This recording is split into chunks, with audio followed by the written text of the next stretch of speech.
After a knock and announce, the front door was opened by Mr. Pelosi. The 82-year-old did not immediately declare an emergency or try to leave his home, but instead began walking several feet back into the foyer toward the assailant and away from police. You know, there have been a lot of the reports have indicated sort of how police got there and they witnessed the beating at the time.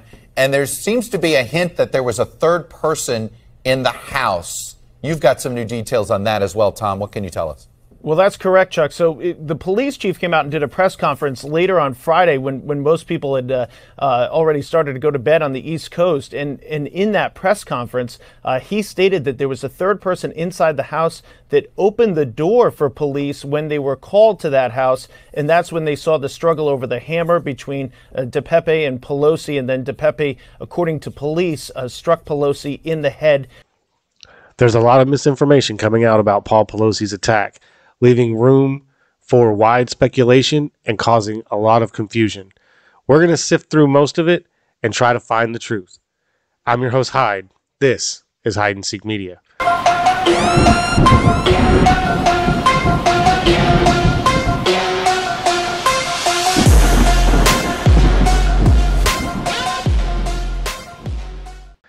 Hello, all you beautiful and amazing people. Thank you for tuning in. Welcome to the show. If you're new to the channel, make sure to hit that subscribe button and notification bell so you get notified anytime I drop a new video. The show is brought to you by the Hide and Seek Media store. If you're like me and you like to spark a conversation or just make a statement without having to say too much at all, click the link down below and check out all the cool merch we have to offer. And if you use code 1776, I'll give you 20% off your entire order.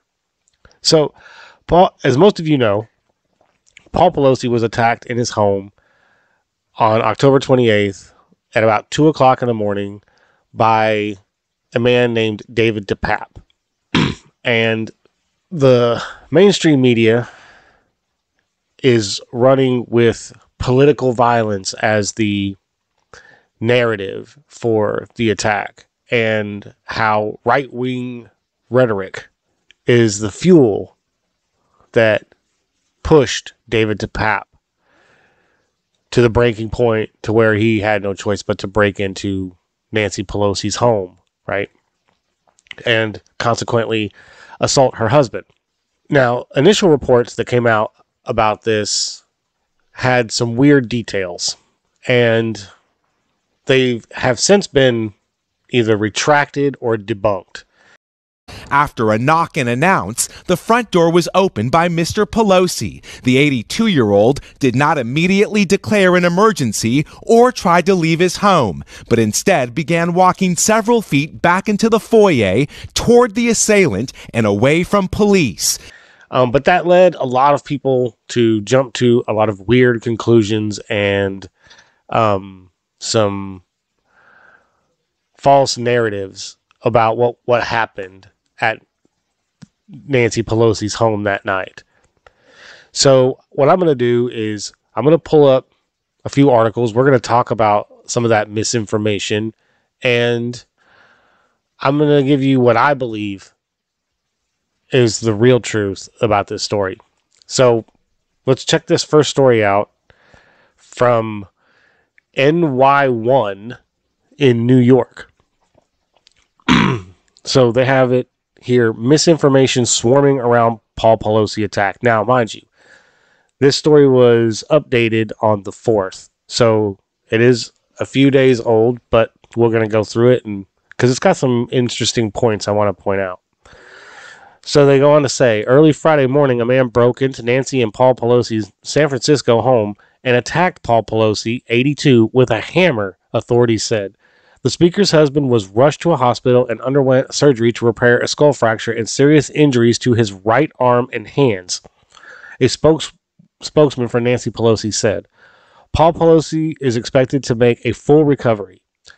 Now, I want to stop right here because that had some key points that we need to make sure we pay attention to.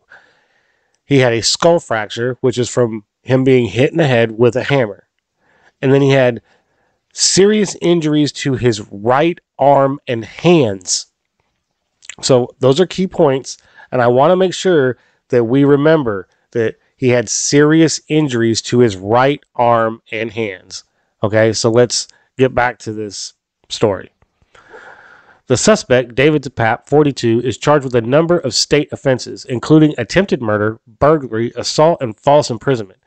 He has pleaded not guilty. He also faces federal charges of assault of an immediate family member of the United States official and attempted kidnapping of a United States official related to their performance of official duties. Okay, so now I'm going to take another hot pause here, and I want to say that this is a clear reflection of the ineptitude of the Capitol Police. And I believe that this is going to be used as a jump-off point for the Capitol Police to be installed in every major city in this country and be used as a federal police force. But we're going to get to that a little bit later. Let's jump back into the story here.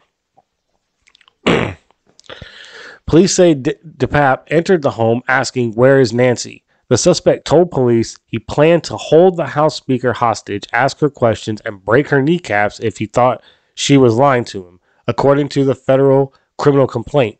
The suspect told investigators he believed Nancy Pelosi was the leader of the pack of the lying Democrat Party. But other baseless narratives that differ from what authorities have said have taken root online and have been repeated by figures with massive social media followings. Now, that's correct, right?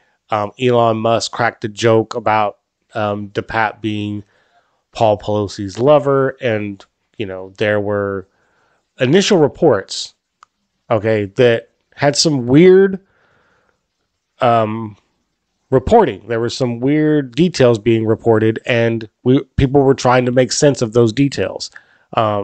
Like, for instance, there was supposedly a third person in the room who opened the door. The police chief came out and did a press conference later on Friday when most people had already started to go to bed on the East Coast. And in that press conference, he stated that there was a third person inside the house that opened the door for police when they were called to that house. But there's no third person mentioned in the criminal complaint, but it doesn't mention who actually opened the door either. And if you read the criminal complaint, which we're going to do here in a little bit, you'll see that the way it's worded, it's highly unlikely that the narrative that Paul Pelosi opened the door isn't true either. Okay, so we're going to get into all of these details, so make sure to stay tuned because it's going to get, I'm going to break all of this down. I just want to get through this first article. So let's get back to it.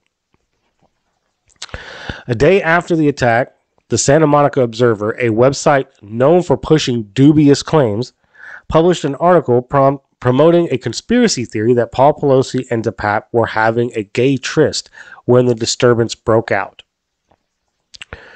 By Sunday, a link to the article had been tweeted out by Elon Musk, Twitter's brand new owner, who has more than 113 million followers. Musk's post was a response to a tweet by Hillary Clinton, who, in response to the attack, criticized Republicans for spreading hate and deranged conspiracy theories.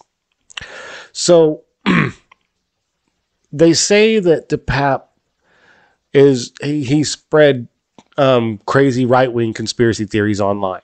And so everything that I've been able to find shows that the earliest post that anyone has been able to produce from his Facebook page or whatever was in 2021. We've done an analysis on DePape's social media and blog posts over the years. Both law enforcement, our analysis, kind of the same in this regard, that he had some fringe left-wing views, some fringe right-wing views.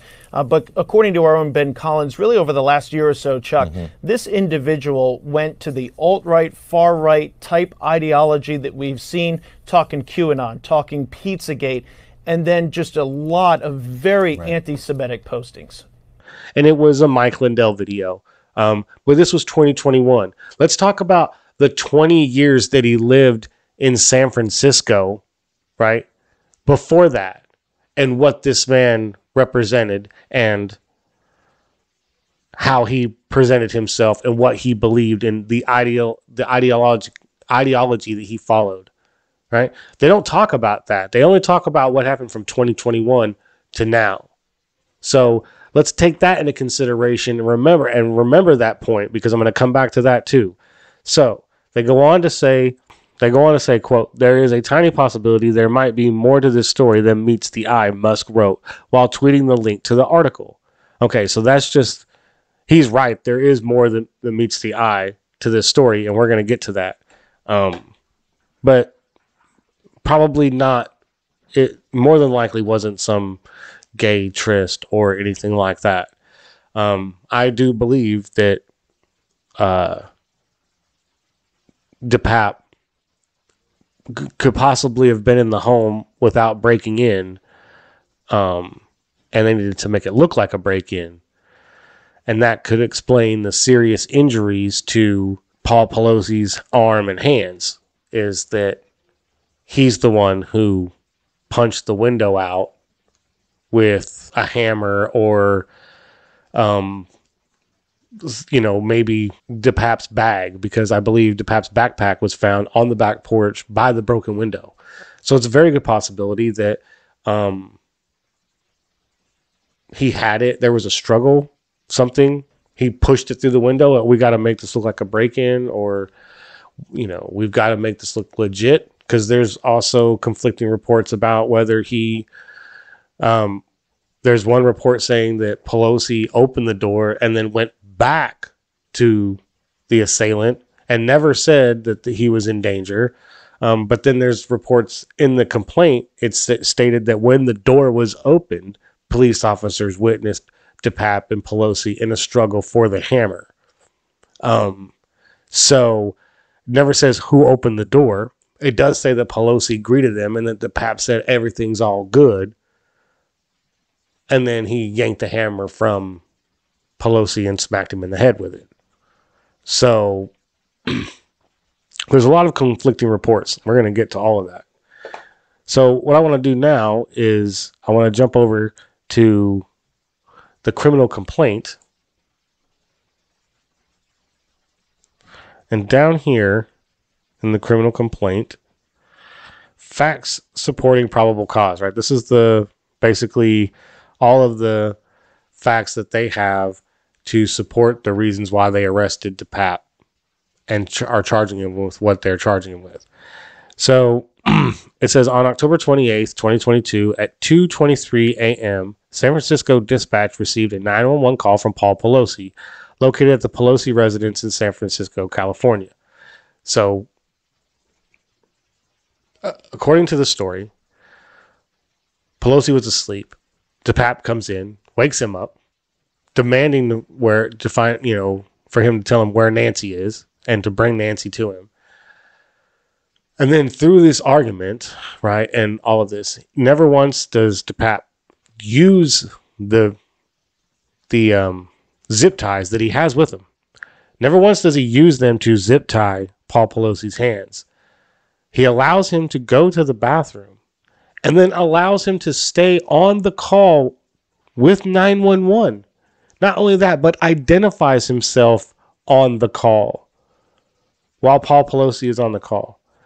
Those all seem like strange actions of somebody who was there to kidnap and brutally torture somebody. Not only why he was there, what his specific motive was, but perhaps just as importantly, what he intended to do when he was there. Certainly anybody that brought a hammer and attempted to kill Paul Pelosi is somebody that probably had some pretty violent intents if the speaker was there, but we're hopeful to get some more information about that.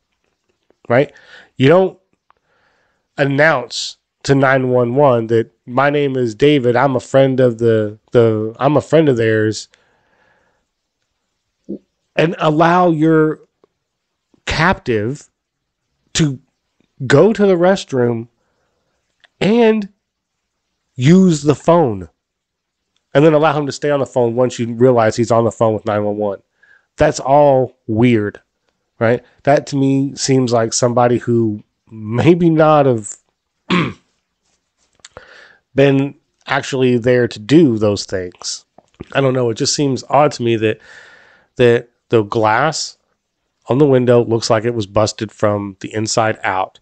Now, you could have done that with a hammer if you swung the hammer head into the window and it didn't break it. It just stuck in there, right? And then you had to pull it out. I mean, that is possible. It's highly unlikely, but I don't know what kind of glass they had in that window, so I can't say that it could not happen. It is possible, but the way that window looks broken, it looks like something was thrown through it from the inside out. And it could have been that backpack, and that's why it was outside. I can take this one step farther and say that David DePape could be a patsy. He's mentally ill, and according to his once life partner of like 20 years, or almost 20 years, she said that he was mentally ill, he had a drug problem, and that he had disappeared for a year. And that when he came back, he just wasn't the same person. And it took a year or two for them to get to a somewhat normal existence with each other again. Now, she never really says when this happens, but it's clear that it happened after they had split up like 7 years ago. So it could have been that he disappeared in 2019, reappeared in 2020, and in 2022, this happens. So there are some explanations that could tie all of that together. But if you want to hear them, you're going to have to head over to my locals channel and become a member, because that's the only place I'm going to be able to put those up where my video won't get taken down. So click the link down below, head on over to locals and become a member. All right. The only problem is now you have the mainstream media only looking at it from one side, right? So DePape breaks into Pelosi's house and supposedly is going to kidnap Pelosi and torture her. Has all of this rope and these zip ties and all this stuff. Never uses them on Paul Pelosi. Never shows any kind of aggression towards Paul Pelosi at all until the police show up. Okay. And then the media shapes this as right-wing attacks, right? Because he shared a couple of Mike Lindell videos on Facebook, this is a right-wing attacker that is, doing this because of political issues. But nobody you didn't hear the mainstream media say that when a Bernie Sanders supporter shot up a congressional softball game and shot Steve Scalise, right? You didn't hear the media saying it was because of political rhetoric from the left, even though it clearly was. You didn't hear the media say anything about the assassin who attempted to kill Brett Kavanaugh over the Supreme Court's ruling over Roe versus Wade. They didn't call that political. They didn't call that political violence because of the left rhetoric. So you see how it all flows down one way. That's why you can't believe their stories. You can't believe the retractions, right? That's why I don't believe the retractions. I believe that the initial reporting that was done on NBC on the Today Show on NBC, that initial report, I believe a lot of that is accurate. I believe that guy talked to those police officers. He talked to that chief face to face and got the reporting. And that's why NBC ran with it until they got a phone call from somebody and said, hey, you got to retract that, man. That's not the narrative we're going with, and you have to retract it. A few hours later, the story was retracted. So it's very possible that what came out of that guy's mouth was true. And they're just trying to bury it now.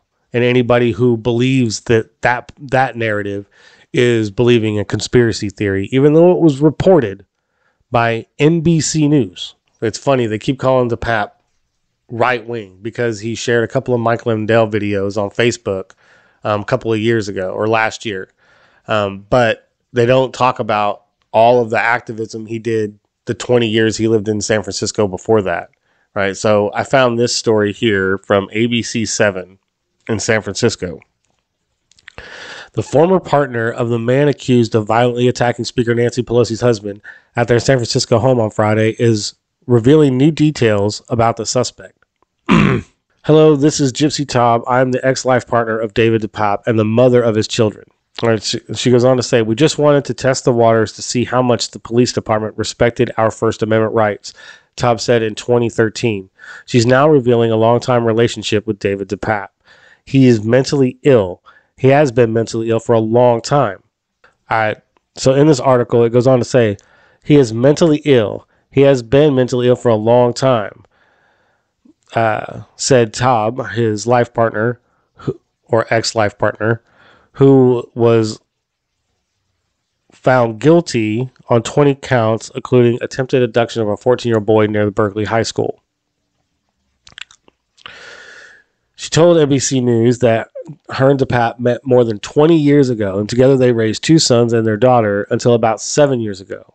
She described a time DePape returned home after disappearing for a year. So she said he came back in very bad shape. He thought he was Jesus.